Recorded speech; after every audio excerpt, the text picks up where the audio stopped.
नगर निगम के चुनाव को लेकर दावा आपत्ति लिया जा रहा है। दिसंबर में अंतिम मतदाता सूची का प्रकाशन किया जाएगा, मगर दावा आपत्ति के दौरान कई त्रुटियां उजागर हो रही है। मतदाताओं की शिकायत है कि जिस वार्ड में उनका मकान है उस वार्ड का वोटर नहीं बनाकर अन्य वार्ड के मतदाता सूची में उनका और उनके परिवार के सदस्यों को डाल दिया गया है।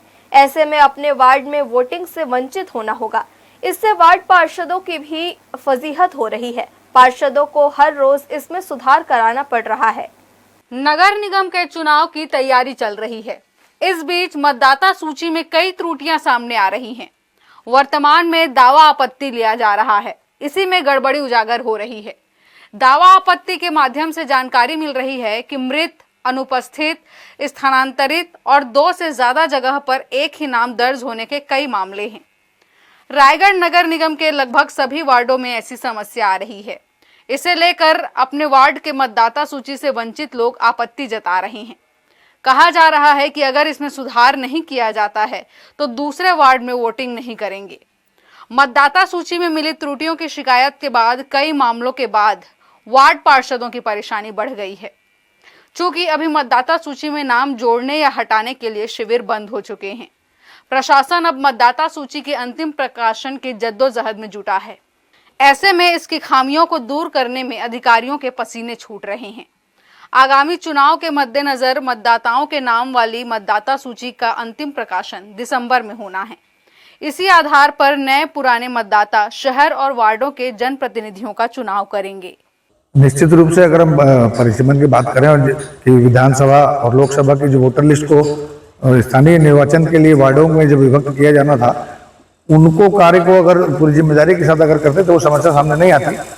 अब हमारे सामने एक ही रास्ता बचता है कि हम दावा आपत्ति करके उसको त्रुटि सुधार को कराएं, ताकि आगामी जो चुनाव संपन्न होने हैं नगरीय निकाय के, उसमें जो वार्ड के मतदाता हैं वो अपने यथास्थान पहुंच सके। देखिए, वास्तव में होना यही चाहिए था कि जब विधानसभा की सूची या लोकसभा की सूची को लेकर के जो वार्डों का विभाजन करना था, तो उसमें जो वार्डों की परिसीमन जो सीमा रेखा है, उस सीमा रेखा के अंदर जो मतदाता रहते हैं उन मतदाताओं का नाम वार्डों के हिसाब से विभक्त करके प्रकाशन होना चाहिए था। मतदाता सूची सबसे पहले तो मैं ये बताना चाहूँगा कि अभी आगामी समय में नगरीय निकाय चुनाव होना है, जिसमें जो मतदाता सूची अपडेशन का जो काम चल रहा है, इसमें बहुत सारी त्रुटियां हैं। जैसे कि मेरे स्वयं के वार्ड से ऐसे है कि मेरे वार्ड के लगभग 103 मतदाता वार्ड क्रमांक 20 में सम्मिलित हो गए हैं और मेरे वार्ड के 52 मतदाता वार्ड क्रमांक 12 में सम्मिलित हो गए हैं। उसी प्रकार वार्ड क्रमांक 3 के लगभग 200 मतदाता जो कि मेरे वार्ड में सम्मिलित हो गए हैं। तो ये बहुत बड़ी त्रुटियां हैं जिसको सुधार नितांत आवश्यक है। चूंकि वर्तमान में नगरीय निकाय चुनाव में किसी प्रकार का परिसीमन होना नहीं है, तो जो पूर्व में जो चुनाव हुए हैं उसी के आधार पर यथावत चुनाव होना है। तो मतदाता सूची में यथावत होना अति आवश्यक है।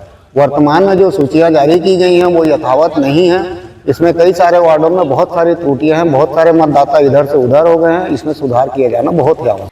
इधर नगरीय निकायों में प्रत्यक्ष चुनाव की स्थिति स्पष्ट होने के बाद सियासी सरगर्मियां तेज हो गई हैं। वर्तमान पार्षदों के साथ टिकट की दौड़ में शामिल लोग मतदाता सूची में खामियों की शिकायत कर इसे दुरुस्त करने का प्रशासन पर दबाव बना रहे हैं। चुनाव की तारीख आगे बढ़ने की वजह से शिकायतों की संख्या भी बढ़ गई है। फिलहाल नगर निगम के लगभग सभी वार्डों की मतदाता सूची में त्रुटिपूर्ण नाम जोड़ने के आवेदन मिलने की शिकायत प्रशासन को मिली है। हर्ष न्यूज के लिए वीडियो जर्नलिस्ट श्याम देवकर के साथ संतोष साव की रिपोर्ट।